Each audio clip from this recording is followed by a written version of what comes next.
Bismillah. La nouvelle du meurtre grossit des suppositions du père abbé de Haute-Fage, se répandit aussi vite que s'échappent les guêpes d'un nid qu'on en fume. Pour tous, le crime était signé et l'assassin désigné. De bouche en oreille, la rumeur atteignit le château de Merle en fin de matinée. Hugues écouta dans un silence plus inquiétant que ses explosions de colère habituelles. Puis, il fit seller son cheval et piqua droit sur l'abbaye. Il traversa en ouragan la première enceinte, faisant s'enfuir servantes, enfants, volailles dans de grands piaillements. Il manqua renverser frère Jérôme, sortit vivement de sa porterie, et ne sauta de celle que face à la demeure du père abbé. Fulbert était dans la grande salle où deux moines achevaient de disposer le corps du marchand vénitien plus décemment que sur la clé d'osier. Il s'apprêtait à le couvrir d'un drap quand Hugues entra, couteau de chasse au côté, mitaine de cuir en main, comme s'il partait courir le loup-cervier. Abbé Fulbert, il se chante dans ton monastère et jusque dans le bourg un air qui ne me plaît pas. Il s'approcha du corps. Voici donc le marchand que j'ai assassiné pour lui voler quoi donc déjà? Ah oui, des pierreries de grand prix. Et pour que nul n'en ignore, j'ai laissé son cadavre bien en vue dans la clairière d'un de mes bois, à croire que je suis devenu fou. Hugues examinait le cadavre. Ça, un marchand, à d'autres. Cette ceinture qu'il porte sous son surcot, comme pour la dissimuler, est faite pour y pendre une épée, non une bourse. Aucun de vous ne l'a vu? Si, Belang, moi.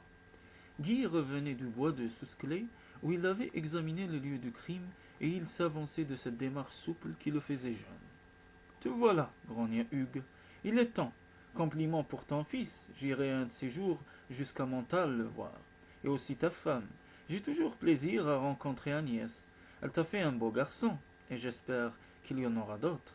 Mais pour l'heure, j'ai mieux à faire. D'où venait cet homme? Et qui a jugé bon de le tuer sur mes terres pour me faire endosser le crime? Ce qui n'a pas tardé. Il se tourna vers Fulbert, qui répliqua avec hauteur. J'attends moi aussi cette double réponse, mais je doute fort que ce soit vous, Hugues de Merle, qui vous la donniez. En tout cas, dit vivement Guy, pour empêcher que son oncle haussât encore le ton, on n'a pas tué cet homme pour le voler, car on l'aurait alors dépouillé de ses habits. Pour un brigand, tout est profit. Depuis un moment, un homme était entré par une porte de côté, menant directement aux appartements du père abbé. Il portait sur une tunique courte le gros manteau blanc frappé à l'épaule gauche de la croix rouge sang des chevaliers du temple de Jérusalem. Son visage était creusé comme par une fatigue ancienne, et ses yeux avaient l'éclat de l'acier, peut-être parce qu'ils en avaient la couleur. Il quitta la pénombre de la porte où il s'était jusque-là tenu, et tous les regards convergèrent sur lui. Il resta un instant immobile face aux morts. Puis sa voix s'éleva nette et brève. Cet homme, mes seigneurs, n'est en effet nullement un marchand. C'est un chevalier normand, de la suite du roi Richard d'Angleterre, un de ses écuyers préférés, Guillaume Fitzroy. J'ai combattu à ses côtés au siège d'Acre, et j'étais sur le vaisseau de notre ordre qu'il a débarqué à Aigues-Mortes voici un mois. Il eut d'abord un silence stupéfait. La révélation laissait sans voix Hugues de Merle lui-même. Pourquoi s'est-il fait passer pour marchand vénitien? S'écria maître Garin, le chef des pèlerins de Rhodes que les clameurs d'Hugues de Merle avaient étiré là. D'autres l'avaient suivi, emplissant la salle. Le père abbé jugea pareil désordre intolérable. Son abbaye était un lieu destiné à la prière, et non une baraque foraine où chacun se presse à sa guise. Les pèlerins ne sont autorisés à franchir l'enceinte de l'hôtellerie que pour assister aux offices. C'est la règle, et j'entends qu'on la respecte, que chacun sorte. Les plus proches de la porte commençaient à obéir, lorsqu'une nouvelle question de Garin les arrêta. Le valet, seigneur abbé. Le marchand avait un valet. Qu'est-il devenu? Est-il mort lui aussi? Cette nouvelle révélation accrut la stupeur. Nul ne songea plus à quitter la salle. Parce qu'il y avait un valet. Et c'est maintenant que vous nous en parlez. Pourquoi n'avez-vous rien dit ce matin? La voix de Guy était menaçante. Garin perdit contenance. Tout à l'effroi de ce crime, je n'ai songé qu'au malheureux marchand. Ce valet, quel âge avait-il? Pourrait-il être le meurtrier? Oh non, il était très jeune, encore mal aguerri et timide, m'a-t-il semblé. Je ne crois pas avoir entendu une fois le son de sa voix. Être muet empêcherait-il de tuer? Fit Hugues au milieu des rires. Fulbert fronça le sourcil. Guy se hâta de demander. A-t-il quitté votre groupe en même temps que son maître? Comment vous répondre, messire? Je ne les ai vus partir ni l'un ni l'autre. À un certain moment, ils n'étaient plus là, c'est tout, et ils n'ont pas reparu. Il fixait l'assistance d'un air désemparé. Soudain, il s'écria. Lui, là, le marchand de chevaux qui se nomme Géraud. Il faisait partie de notre groupe, depuis Cahors. Et il a disparu lui aussi, hier soir, comme la nuit tombée. Il désignait un petit homme bien en chair, bien vêtu, avec un regard vif dans un visage rond. L'interpellé s'avança. Je ne crois pas, mes seigneurs, avoir besoin de me nommer. À quel chevalier de ce pays n'ai-je pas fourni de monture? Et même à vous, seigneur abbé. C'est bon, grogna Hugues. On te connaît, Géraud. Vieux brigand. Tu es à ton affaire, hein? Les soirs de tournoi, acheter bas à l'un pour vendre haut à l'autre. C'est là définir le commerce, messire Hugues. Cet échange impatientait visiblement Fulbert. Géraud gagne, dit-il d'un ton sévère. L'heure n'est pas aux discrétions. Il s'agit d'un crime. Ce qu'avance maître Garin est-il exact? Seigneur abbé, il est vrai qu'hier au soir, ayant hâte de retrouver mon logis demi-aigement, et connaissant un raccourci qui me ferait gagner une bonne heure, je l'ai emprunté, mais seul. Sans même un salut, comme un voleur, après 4 jours de route commune, fit aigrement Garin. Justement, après ces 4 jours, je n'avais qu'une hâte, maître Garin, vous quitter. Je révère Dieu, subhanahu, et sa sainte Église. Messire abbé, mais que n'a-t-il donné des voix justes à ceux qui chantent ces cantiques?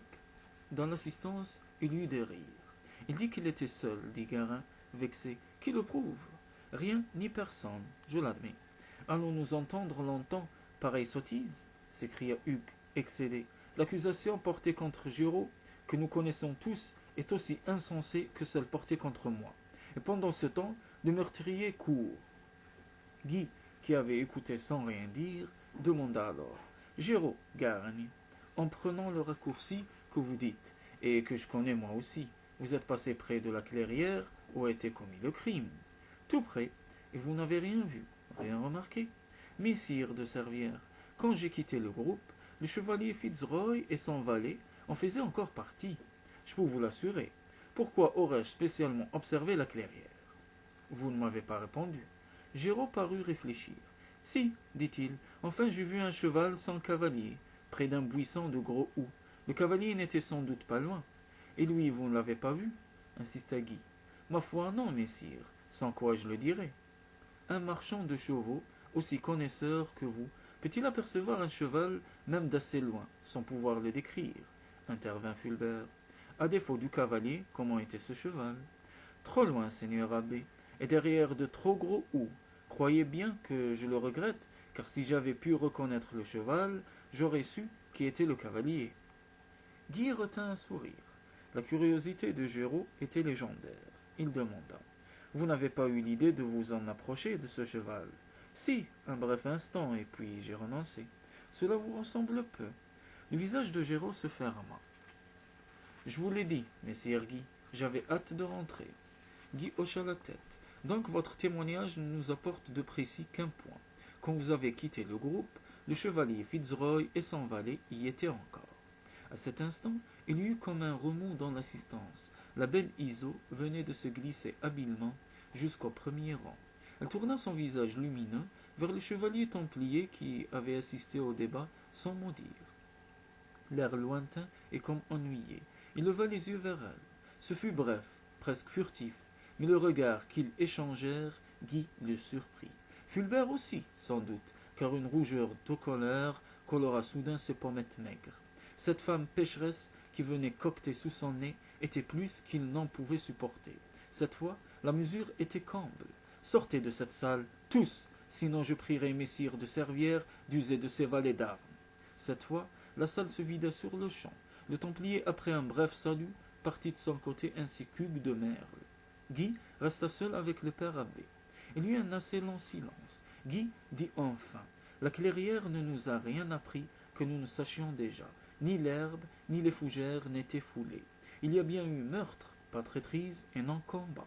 Le gros houx dont Géraud parlait. Il ne l'a pas inventé, je l'ai vu. Croyez-vous qu'il n'ait pas pu distinguer nettement le cheval? J'aimerais en être sûr.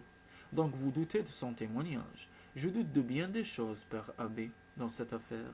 Il y eut un nouveau silence. Est-il exact, demanda Guy, que l'un de ces sergents d'armes, de l'escorte du chevalier templier, arrivé cette nuit, était blessé au bras, une blessure fraîche, fraîchement réouverte, car il s'agit d'une blessure ancienne.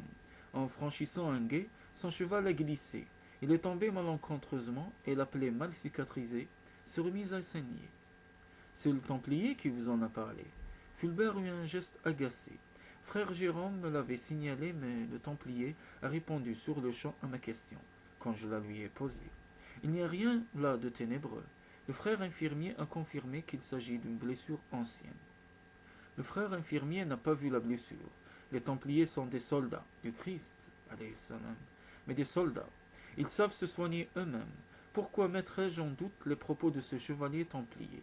Il est commandeur de leur maison d'Antioche et du lignage des Châtillons, cousin de celui qui fut prince d'Antioche, Renaud, dont il porte d'ailleurs le prénom.